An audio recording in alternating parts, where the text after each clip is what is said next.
Байлық пен ақыл халық ауыз әдебиетінен.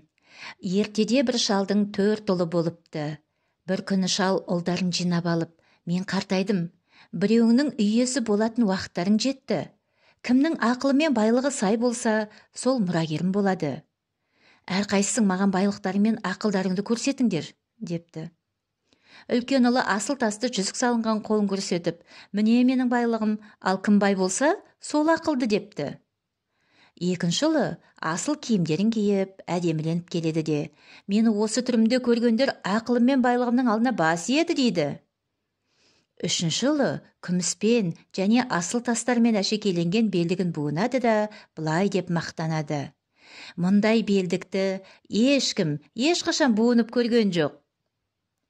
Әкесі үлкен балаларына қарап басын шайқайды да, ең кіші ұлына қарап, сен неге үндемедің? Сен қандай байлығыңмен мақтанасың, дейді. Сонда кенжесі былай депті.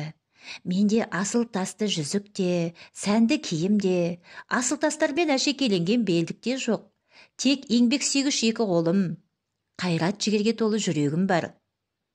Шалға кенже ұлының жауабын айды. Ол өзінің мұрагері болады деп, екінші ұлын атапты. Үлкен балаларына інісінің айтқаннан шықпауын өсиет етіпті.